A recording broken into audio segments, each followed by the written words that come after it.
इयम् आकाशवाणी। सम्प्रति वार्ताः श्रूयन्ताम्। प्रवाचकः ललितमोहनः तिवारी।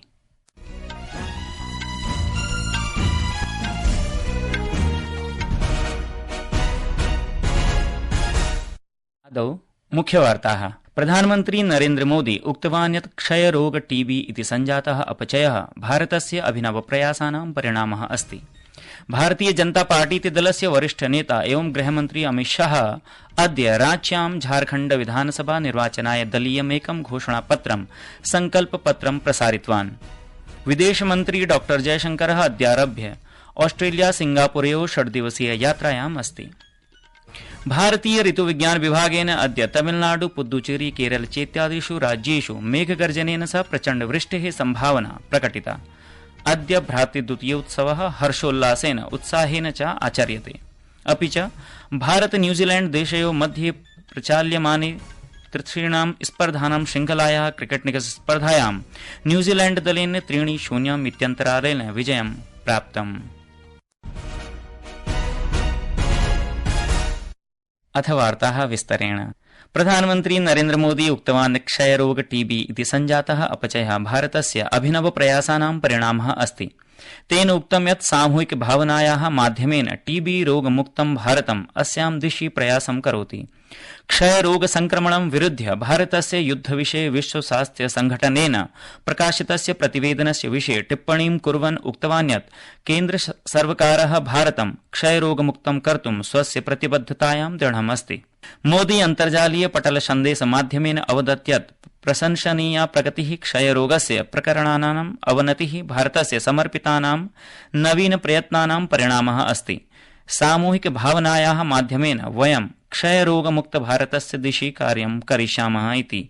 भारतीय जनता पार्टी इति दलस्य वरिष्ठ नेता एवं गृहमन्त्री अमित शाह अद्य रांच्यां झारखण्ड विधानसभा निर्वाचनाय दलीयमेकं घोषणापत्रं संकल्पपत्रं प्रसारितवान्। राज्ये समान नागरिक संहितायाः कार्यान्वयनं तस्मात् जनजातीः अस्मात् बहिः स्थापयितुं च प्रतिज्ञां कृतवान्। भारतीय जनता पार्टी इति दलस्य वरिष्ठ नेता तथा गृहमन्त्री अमित शाह अद्य झारखण्डस्य रांची नगरे विधानसभा निर्वाचनार्थं दलस्य घोषणापत्र संकल्पपत्रं प्रसारितवान्। अस्मिन् अवसरे स्वस्य सम्बोधने सः अवदत् यत् राज्ये यदि भारतीय जनता पार्टी इति दलस्य सर्वकारस्य निर्माणं भवति तर्हि तत्र समान नागरिक संहितायाः क्रियान्वयनं भविष्यति, परन्तु जनजातयः आसाम अधीनः न आगमिष्यन्ति। झारखंड में यूसीसी जरूर आएगा। हमारी सरकार झारखंड में यूसीसी लाएगी, मगर यूसीसी से आदिवासियों को पूर्णतया हम बाहर रखेंगे। कोई आदिवासी के अधिकार और कानून को यूसीसी से हम नहीं छेड़ेंगे। मातृत्व सुरक्षा योजना, 6 पोषण किट और 21,000 की सहायता हम प्रदान करेंगे। श्री शाहेन प्रोक्तं यत् संथाल परगना क्षेत्रात् बांग्लादेशीयानाम् अन्तर्निवेशं स्थगितुं नियमाः निर्मास्यन्ते, यतो हि राज्यस्य जनसांख्यिक्यां परिवर्तनं जातम्। अन्तः निविष्टाः जनजातीय स्त्रीभिः सह विवाहं कृत्वा जनजातीयानां भूमिम् अधिगृहीतवन्तः। अस्मिन् विषये विधिनिर्माणस्य अनन्तरम् आदिवासिनां भूमिः तान् प्रत्यावर्तिष्यते।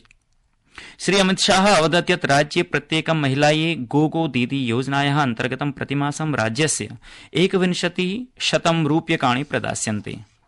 विदेशमन्त्री डॉ जयशंकरः अद्यारभ्य ऑस्ट्रेलिया सिंगापुरयोः 6 दिवसीय यात्रायाम् अस्ति। अस्मिन् काले विदेशमन्त्री ब्रिस्बेन नगरं गत्वा ऑस्ट्रेलिया देशे भारतस्य 4th वाणिज्य दूतावासस्य उद्घाटनं करिष्यति। सः केनबरा नगरे ऑस्ट्रेलिया देशस्य विदेशमन्त्री पेनी वोंग इत्यनेन सह विदेशमन्त्री स्तरीय संवादस्य 15तमस्य समागमस्य सहध्यक्षत्वेन उपस्थास्यति। विदेशमन्त्री ऑस्ट्रेलिया देशस्य संसद भवने द्वितीयस्य रायसीना डाउन अंडर इत्यस्य उद्घाटन सत्रे अपि सम्बोधनं करिष्यति। निजयात्रायाः द्वितीय चरणे डॉ जयशंकरः नवम्बर मासस्य 8 दिनाङ्के सिंगापुरं प्रयास्यति। अस्मिन् काले सः आसियान भारत चिन्तन संघस्य सम्मेलने अपि भागग्रहणं करिष्यति। संस्कृतवार्तायाः संस्करणमिदम् आकाशवाणीतः प्रसार्यते। सममेव अयं कार्यक्रमः आकाशवाण्याः अन्तर्जालपटले www.newsonair.gov.in इत्यत्र अथ न्यूज ऑन एआईआर चलदूरभाषीय तन्त्रांशे अपि उपलब्धो भविष्यति।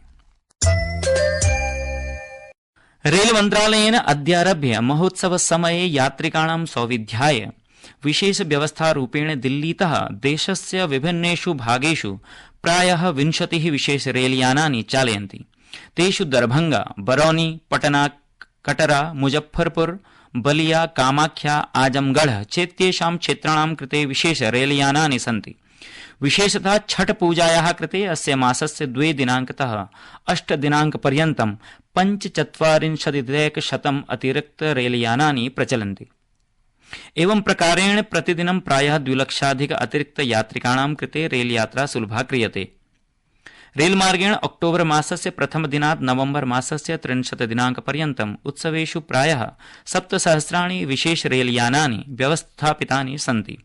आकाशवाण्याः वार्ताहरेण सह वार्तालापं कुर्वन् रेल मन्त्रालयस्य कार्यकारी निदेशकः प्रचार निदेशकः च दिलीप कुमारः अवदत् यत् अद्यत्वे अपि अनेकानि विशेष रेलयानानि प्रचलन्ति। आज रविवार के दिन कुल 186 विशेष गाड़ियां चलाई जा रही है। जो विशेष गाड़ियां हमारी चल रही है वो नई दिल्ली, दिल्ली, आनंद विहार, अमृतसर, अहमदाबाद और दक्षिण के शहरों में कोयम्बतूर तथा बेंगलुरु और तिरुपति जैसे स्टेशनों से चलाई जा रही है। और हर बड़े स्टेशन पर हम लोगों ने यात्रियों की सुविधा के लिए पैसेंजर एमेनिटीज से संबंधित सुविधाएं उपलब्ध कराई हैं। भारतीय ऋतुविज्ञान विभागेन अद्य तमिलनाडु, पुद्दुचेरी, केरल चेत्यादिषु राज्येषु मेघगर्जनेन सह प्रचण्ड वृष्टेः संभावना प्रकटिता। आगामिषु 4 दिनेषु उत्तरपश्चिमयोः पूर्वभारतयोः न्यूनतमम् अधिकतमं च तापमानं 2-3 डिग्री सेल्सियस् पर्यन्तं न्यूनी भवितुं शक्यते। अस्य मासस्य 5 दिनाङ्के अण्डमान निकोबार द्वीपे प्रचण्ड वृष्टेः संभावना वर्तते। अद्य भ्रातृद्वितीयोत्सवः हर्षोल्लासेन आमान्यते। अस्मिन् दिने भगिन्यः भ्रातॄणां ललाटे तिलकं प्रयोजयन्ति। तेषां दीर्घायुषः प्रार्थनां च कुर्वन्ति। अस्मिन् अवसरे प्रधानमन्त्री नरेन्द्र मोदी देशवासिनां कृते शुभकामनाः प्रदत्तवान्।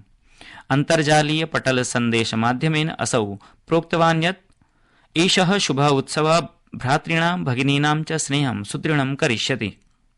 गृहमन्त्री अमितशाह एकस्मिन् अन्तर्जालीय पटल सन्देशमाध्यमेन कामनाम् अकरोत् यत् प्रेम्णः समर्पणस्य च एषः उत्सवः सर्वेषां जीवने सुखं जनयेत्। केन्द्रीय सूचना प्रसारण रेल तथा प्रविधि मन्त्री अश्विनी वैष्णवः एकदिवसीयस्यां केरल यात्रायाम् अद्य प्रातः कोच्चि क्षेत्रं सम्प्राप्तवान्। सः रेल सम्बद्धं निर्माणम् अमृत भारत एक्सप्रेस रेलयानं स्टेशन इति रेलस्थात्र विकास परियोजनां निरीक्षितुं विशेषेण रेलयानेन अलुवातः कोझिकोडं यावत् यात्रां विहितवान्। वैष्णवः अद्य कोझिकोडस्य दैनिकपत्रस्य जन्मभूमेः स्वर्णजयन्ती समारोहे आयोजितस्य ज्ञानोत्सवस्य शुभारम्भं करोति। बांग्लादेशे international society for Krishna consciousness ISKCON इति संस्था अमरदेशस्य सम्पादकं महमूदुर रहमानं संघटनस्य विषये प्रतिक्रियायाः कृते आगामिषु 7 दिवसेषु क्षमायाचनायै उक्तवती। भारत न्यूजीलैंड देशयोः मध्ये प्रचाल्यमाणे तिसृणां स्पर्धानां श्रृंखलायाः क्रिकेट निकष स्पर्धायां न्यूजीलैंड दलेन 3-0 इत्यन्तरालेन विजयं प्राप्तम्। अद्य मुम्बई नगरे क्रीडिते तृतीये अन्तिमे च क्रिकेट क्रीडायां न्यूजीलैंड दलेन भारतदलं 25 धावनाङ्कैः पराजितम्। विजयाय 47 धावनाङ्कानां प्रत्युत्तरे भारतदलेन केवलं 21 धावनाङ्काः विनिर्मिताः। न्यूजीलैंड दलस्य एजाज पटेलेन 4 स्तोभाः गृहीताः। अस्मिन्नेव पूर्वे न्यूजीलैंड देशेन भारतदलं प्रथमे द्वन्द्वे 8 स्तोभैः, द्वितीये द्वन्द्वे च 13 धावनाङ्कैः पराजितम् आसीत्। मुख्यवार्ताः पुनरेकवारम्। प्रधानमन्त्री नरेन्द्र मोदी उक्तवान् यत् क्षयरोग टीबी इति सञ्जात अपचयः भारतस्य अभिनव प्रयासानां परिणामः अस्ति। भारतीय जनता पार्टी इति दलस्य वरिष्ठ नेता एवं गृहमन्त्री अमितशाह अद्य राज्यां झारखण्ड विधानसभा निर्वाचनाय दलीयमेकं घोषणापत्रं संकल्पपत्रं प्रसारितवान्। विदेशमन्त्री डॉ जयशंकरः अद्यारभ्य ऑस्ट्रेलिया सिंगापुरयोः 6 दिवसीय यात्रायाम् अस्ति। भारतीय ऋतुविज्ञान विभागेन अद्य तमिलनाडु, पुद्दुचेरी, केरल चेत्यादिषु राज्येषु